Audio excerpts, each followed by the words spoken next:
Hello everyone, I'm Manoranjan H, Assistant Professor of Commerce, Government First Grade College, Bagepalli. Today we shall discuss on Strategic Human Resource Management prescribed by Bangalore North University for 5th semester BBA. The topic of discussion today is managing change and organizational development, which is a key factor in managing strategic organization. In the previous video or class, we discussed on managing strategic organizational renewal. What are the different strategies for organizational renewal?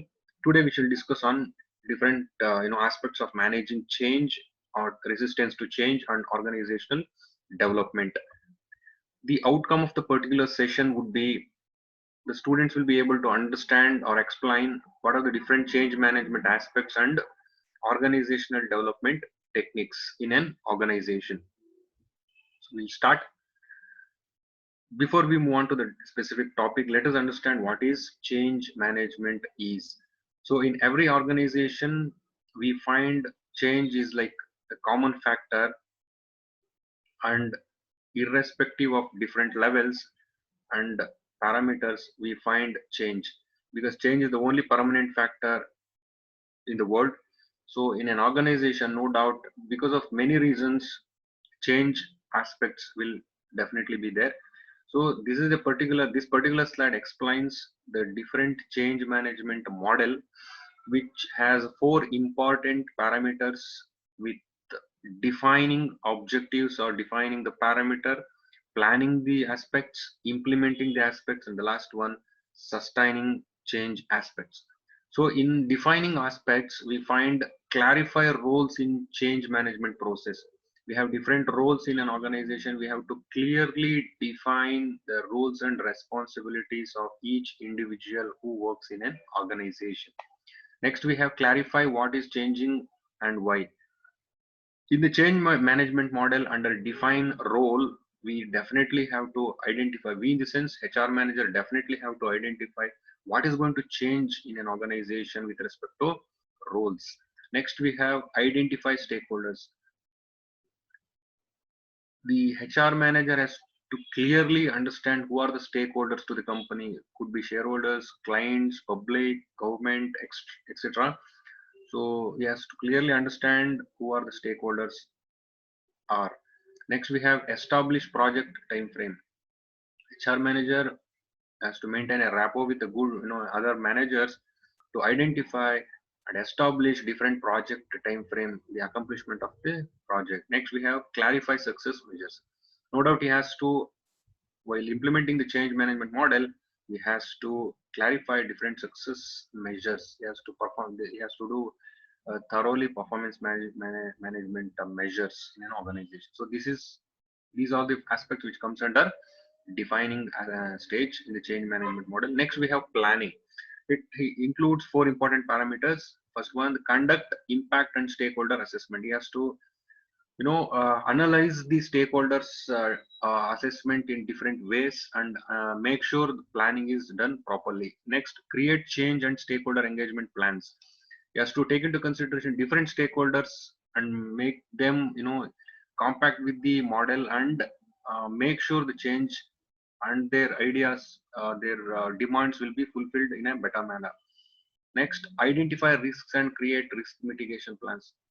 No doubt he has to identify what are the different risks which are hindering the project, and make sure he has to make sure that risk management or mitigation plans are in place for the success of an organization. Next, design plans for communication and training. He has to uh, set proper plans for communication and training the individuals or employees in an organization. So this is the change management model. Second parameter, planning. Next, we have implementing the plans which already made. Yes, to implement the four important parameters in implementing the change management model are enable or activate catalysts and leaders. Once the training, everything has been properly given to the employees, he has to identify who the leaders are and make sure their skills and knowledge is being utilized. Next, rollout communications and training plans. He has to identify different roles to be set out for the communication, and there should not be any gap up for the training and knowledge levels, and he has to make sure different training plans is scheduled and done accordingly. Next, monitor and manage resistance. He has to identify the resistance parameters and aspects, and he has to monitor in a perfect manner, and everything is in place. Next, deploy risk mitigation plans. Of course, the last important thing is he has to make sure risk management or mitigation plans and skills aspects has been taken care. The last one, sustainability or of change management model. It includes monitor adoption of changes, reinforce behaviors that are aligned to the change. He has to take he has to take all the parameters with respect to adoption of changes and behavior, reinforce behavior of employees in an organization which are aligned or clubbed together to make sure everything is in place, and measure impact of changes. He has to measure the change measures, like he has to identify what is previously how it was there and now how it is, and future how it will be. So he has to make sure everything is in place. Next, measure impact of changes, and last one, adjust as needed based on metrics. He has to make sure different adjustment measures have been taken for successful change management process. So the next comes is resistance to change. Before we proceed into this one, we let us know the meaning of the resistance to change. Resistance to change is nothing but an organization. It's a process wherein employees of an organization resist themselves to work in an organization. There are so many parameters for resistance to change, or reasons or factors which resistance to change occurs in an organization. There are economic reasons, personal reasons, social reasons, group level resistances. So let us understand each in a brief manner. First one is economic reasons. What are the economic reasons for resistance to change? Or fear of reduction in employment, fear of demotion, fear of workload. No doubt these are the parameters or important aspects wherein resistance to change occurs in an organization. Next, we have personal reasons like need for training, boredom and monotony, no participation in change. All these are pure personal factors of an employees who resist change in an organization. Next, we have social reasons, need for social adjustments, taking change as imposed from outside. So all these are social reasons for the employees who resist change in an organization. And the last one is group level resistance to change. Here, group cohesiveness and group think. So all these parameters, makes all the employees who resist change in an organization. Next, we have different approaches to organizational change. How we can reduce these, resistance to change in an organization? What are the different approaches we find in organizational change? First one is participation of employees. No doubt, each and every employee should participate for the organizational change. Second, planning for change. No doubt, planning is a very important factor for the change. Protecting employees' interest, group dynamics, cautious and slow introduction, positive motion, sharing the benefits of change, training and development, career planning and development, and last one, organizational development. These are the different approaches to organizational change. Next, we have organizational development, which is very important. So, as the name itself says, in every organizational, any kind of development or success happens only with change and adopting to different skill set, technology, and all those parameters. So put together all the information, we find organizational development. So it says critical and science-based process. No doubt, it is organizational development is not very simple or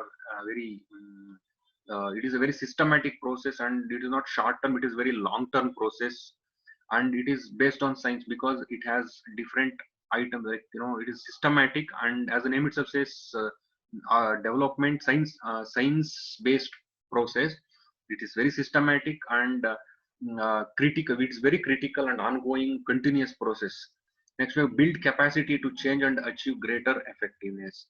Organizational development, no doubt, is a change factor, and long-term success of an organization depends on greater effectiveness, and the productivity, profitability, and accuracy which maintains by an organization. So overall organizational development depends purely on the employee skill set and knowledge and project accomplishment. So it also says developing, improving, and reinforcing strategy, structures, and processes.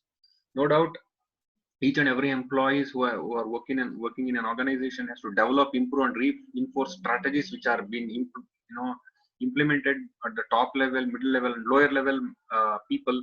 They have to adapt to the strategies and structures and processes in the organization for the overall organizational development in the organization.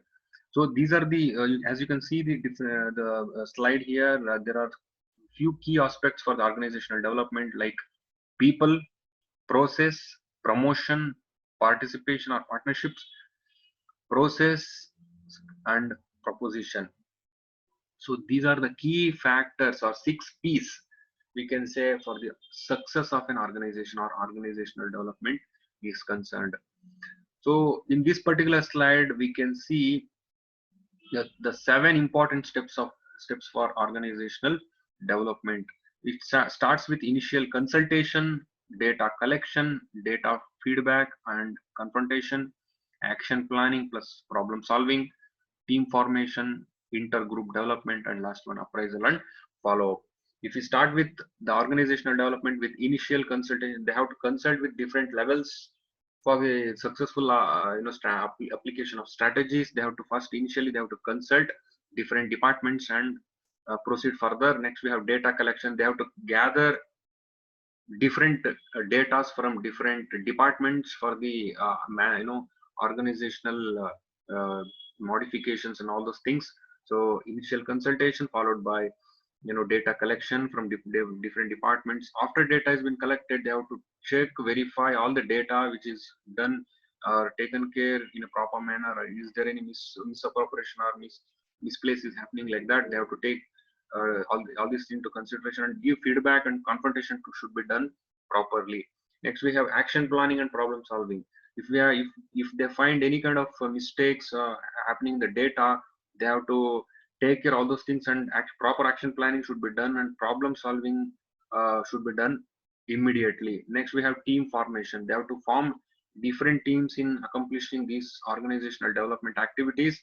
Next, intergroup development. They have to take different departments. We have like finance, HR, logistics, research and development, marketing, human resource, all these things. There are various departments. They have to form inter-department development activities and make sure each department activities is done properly, and each department is giving their 100% in their work and accuracy is maintained, so that overall organization development is taken place. And the last one, appraisal and follow up. After all these steps have been successfully done, finally they have to take follow up action should be done, or appraisal should be done. Each step is been taken care, or any hindrances or problems is happening in any of the steps, they have to take care. And finally, follow up should be done in a proper manner, and appraisal should be done, and which again move back to initial consultation. All these are 7 important steps for organizational development. Now I will show a beautiful video wherein you can understand what is different change aspects in the organizational and development and resistance to change in an organization. Now let us see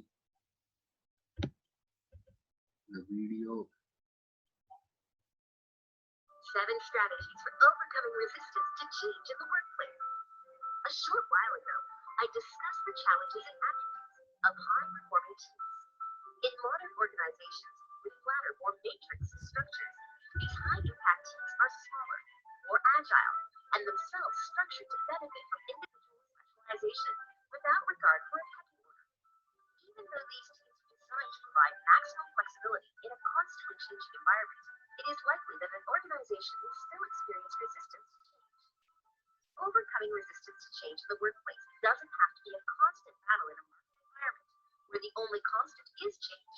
With a forward-looking and proactive strategy, resistance to change is first reduced and then eliminated. 7 things to do to eliminate resistance to change. Leadership is an organizational imperative when managing change, and leaders who inspire a cultural shift in their staff have the greatest success in managing change. In a 2013 PwC survey, Nearly two-thirds of staff surveyed felt that a top leader is in charge of change management, and almost half felt that top leaders should be in charge of cultural change. The good news here is that the same number of people felt that cultural change is also their responsibility. The bad news is that only 14% saw any responsibility for change management falling on their shoulders. The harsh reality is that effective change is determined by having in place a corporate culture conducive to change. It is here that inspirational leadership in flat or matrix structures is perhaps at its most critical. Here are 7 strategies for overcoming resistance to change in the workplace. 1. Structure the team to maximize its potential. Give team members appropriate roles and responsibilities that use skills to their best advantage, while also providing the potential for personal and team development. 2. Set challenging, achievable, and engaging targets. Be clear with guidance about goals and targets. Break change projects into smaller milestones and celebrate achievements. Goals should be seen as progressive and in line with values and beliefs. 3. Resolve conflicts quickly and effectively. Utilize the 7 methods of peer fronting to regulate and control communicative breakdowns. Encourage openness and honesty, and engender an environment of mutual trust and respect. 4. Show passion. Communicate passionately and be an example of belief in the future vision. When other people see leaders' behaviors emulating those required by change, they more quickly come into line with the new behaviors and become change advocates themselves. 5. Be persuasive. Engage employees in change by being an energized leader. Focus on opportunities and persuade rather than assert authority. Share experiences as you persuade change through stories that focus on positive change. 6. Empower innovation and creativity. Give opportunities for feedback and remain flexible as you alter course towards your change goals. Encourage you to be creative, discover solutions to unfolding problems, and to become part of the change process. 7. Remain positive and supportive. People find change unsettling, even though change is a constant in personal lives as well as professional environments. They will need the support of a positive leader who inspires respond, honest communication, and creativity as personal and team development is encouraged. Employees expect leaders to manage change. Inspirational leaders create a culture where change becomes the movement of all. Contact Forward Focus today to discuss our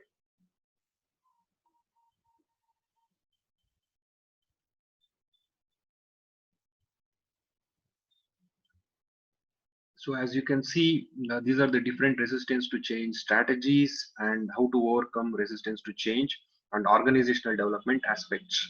Thank you.